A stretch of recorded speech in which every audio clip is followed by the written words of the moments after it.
अस्सलाम वालेकुम नाज़रीन, मैं हूँ वैद इब्रार ख़ान और आपके सामने एक नए व्लॉग के साथ हाज़िर हूँ। हमारे बहुत से लोग इस बात पे ट्राइयाँ भी करते हैं और फिर बाद में गिला भी करते हैं कि यार हमने वीज़े के लिए अप्लाई किया शेंजन वीज़े के लिए और हमें आखिर में एक ईमेल आ गई, we are sorry to inform you that your visa has been rejected. तो आज हम बात करेंगे कि उनकी क्या वजूहात हैं, किन किन वजूहात के ऊपर जो एम्बेसी है वो वीज़े को रिजेक्ट कर लेती है। और उसमें से बहुत बड़ा हाथ मैं ये कहूँगा कि हमारे जो ट्रैवल एजेंट्स हैं उनकी वजह से होता है, क्योंकि वो आपको ठीक से गाइड नहीं करते और हम भी उनकी बातों में आके वो डॉक्यूमेंट्स बीच में लगा देते हैं अपने एप्लीकेशन फॉर्म के साथ जो हमें नहीं लगाने चाहिए। तो आज मैं आपको बताऊंगा कि कौन सी ऐसी चीज़ें हैं जो आपको करनी चाहिए। इस वीडियो को आखिर तक ज़रूर देखिएगा, आपके लिए बहुत ही मुफीद होगी वो लोगों के लिए स्पेशली जो यूरोप के लिए अप्लाई करना चाह रहे हैं। इसमें सबसे एक अहम बात वो जो है, सबसे पहली बात और जो सबसे अहम बात है वो ये है कि आपने अपनी जो बैंक स्टेटमेंट है उसको कैसे तैयार करना है। हमारे बहुत से दोस्त जो हैं उनके पास पैसा होता है कहीं आगे पीछे कैश के मद में होता है या किसी दोस्तों से जमा करते हैं और हम वीज़ा अप्लाई करने से कुछ 2 से 3 माह पहले हम पूरे का पूरा कैश अपने अकाउंट्स के अंदर डाल देते हैं। ये जो हमारी है वो बहुत बड़ी गलती होती है। उसकी वजह ये है कि जब हम बहुत ज़्यादा अमाउंट एकदम से अपने अकाउंट में शो करते हैं तो उसका एक नुकसान ये होता है कि एम्बेसी को पता लग जाता है कि इस बंदे का जो पर्पस है वो कुछ और है। ये विजिट के लिए नहीं जा रहे, किसी स्पेशल एक पर्पस पे जा रहे हैं कि उन्होंने वहाँ पे जाके स्लिप हो जाना। दूसरी बात ये है कि हम अपना कनेक्शन जो है वो सही से शो नहीं कर पाते कि हम पाकिस्तान वापस आएंगे और किस बुनियाद पर हम पाकिस्तान वापस आएंगे। एक बड़ी सी कॉमन कॉमन सी एक हम मिस्टेक करते हैं, हम कहते हैं कि जी हमारे जो पेरेंट्स हैं वो बूढ़े हैं, हम वापस आएंगे, अपने पेरेंट्स की हमने खिदमत करनी है। तो ऐसा कोई कॉन्सेप्ट उनको पता है कि नहीं है। पाकिस्तान में जो बंदा यहाँ से पाकिस्तान से निकल के एक बार यूरोप आ गया है उसने पाकिस्तान वापस नहीं जाना। अगर जो उसने पेरेंट्स की खिदमत करनी है तो वो वहीं पर रुक जाएगा। और दूसरी बात ये है कि हमारे यहाँ यहाँ यूरोप के अंदर जो एक कॉन्सेप्ट है कि हर बंदा अपनी अपनी लाइफ गुजार रहा है, यहाँ पेरेंट्स की वो खिदमत खातिर नहीं हो सकती जिस तरह से पाकिस्तान में होती है।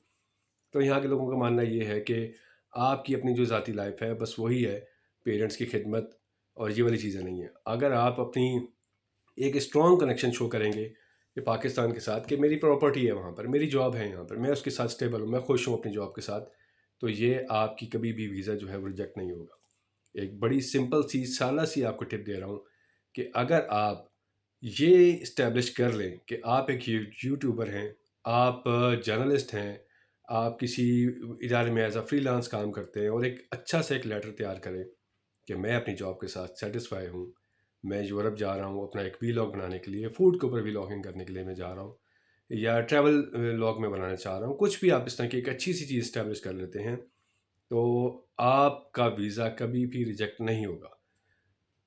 ये मैं आपको इस चीज़ छोटी के साथ बता रहा हूँ कि अगर आप एक अच्छा सा कनेक्शन अपना जो है पाकिस्तान के साथ इस्टेब्लिश कर लेते हैं कि मेरी जायदाद है, मेरी जायदाद में से फसलों पे काम होता है, मुझे हर साल वहाँ से पैसे आ जाते हैं और मैं खुश हूँ इस काम के साथ, मुझे और जाके कोई यूरोप में जाके कोई और जॉब नहीं करनी, मुझे नहीं पसंद कि यूरोप में जाके और जॉब करूँगा। तो एक अच्छा रीज़न होगा आपके वीज़ा लगने का। और मैं आपको बताऊँगा वो ये है कि हम अपने डॉक्यूमेंट्स के अंदर एजेंट्स के कहने के ऊपर बहुत सारे डॉक्यूमेंट्स फेक तैयार कर लेते हैं। जैसे होटल की बुकिंग और एयरलाइंस की बुकिंग, जो है हेल्थ इंश्योरेंस होती है जो आपको वीज़े के टाइम पे साथ में देनी होती है, वो चीज़ ये हम अपने फेक डॉक्यूमेंट्स तैयार कर लेते हैं। जब मैं यहाँ पे यूरोप में आया हूँ तो मुझे ये चीज़ बहुत ही सामने एक रोज़े रोशन की तरह आया हो गई है। वो ये कि यहाँ पे हर चीज़ आपके नंबर के साथ, आपके पासपोर्ट के नंबर के साथ अटैच है। मैं अगर किसी भी चीज़ को अवेल करता हूँ, मैं बैंक डिटेल अपनी देता हूँ तो उन यूरोपियन जो है अथॉरिटीज़ उनके पास एक एक रिकॉर्ड मेरा चला जाता है। तो ऐसा तो हो ही नहीं सकता कि मैं कोई फ़ेक डॉक्यूमेंट तैयार करूँ, मैं किसी होटल की फ़ेक रिज़र्वेशन तैयार करूँ और उसके ऊपर मुझे वीज़ा मिल जाए। तो इस चीज़ का बहुत ख़्याल रखें कि फ़ेक रिज़र्वेशन होटल की हो, बैंक स्टेटमेंट हो या आपकी एयरलाइन की रिज़र्वेशन हो, उसको आप ऐसे रिज़र्व करें कि आपके रिटर्न हो सके आपके पैसे। बट कभी भी ये फ़ेक डॉक्यूमेंट तैयार ना करें। ये फ़ेक डॉक्यूमेंट कोई भी एम्बेसी पाकिस्तान से चाहे आप अप्लाई कर रहे हैं या दुनिया के किसी भी मुल्क से अप्लाई कर रहे हैं, वो विद इन अ मिनट्स इस चीज़ को वेरीफाई कर सकती है कि आपके ये वाले डॉक्यूमेंट्स असली हैं या कि नकली हैं। जब आप इतना ज़्यादा खर्चा कर रहे हैं और अपने बैंक स्टेटमेंट भी तैयार कर ली है, आपने बाकी सारे काम भी कर लिए हैं और आपका एक मिशन है कि आपने जाना है यूरोप जाना है, तो उसके लिए ये थोड़े से अमाउंट के ऊपर अपने वीज़े को दाव में मत डालें, अपनी लाइफ की ड्रीम्स को दाव पे मत डालें। अगर जो आपको अपनी ड्रीम को अचीव करना चाहते हैं तो उसके लिए बहुत ज़रूरी है कि अपने डॉक्यूमेंट्स को सीधा रखें। अपनी बैंक स्टेटमेंट जो है आपकी वो कम से कम 6 महीने की होनी चाहिए और उसके अंदर ट्रांजैक्शन होती रहनी चाहिए। कभी आप उसमें पैसे डालें और कभी निकाल लें, वो ऊपर नीचे होती रहेगी ट्रांजैक्शन।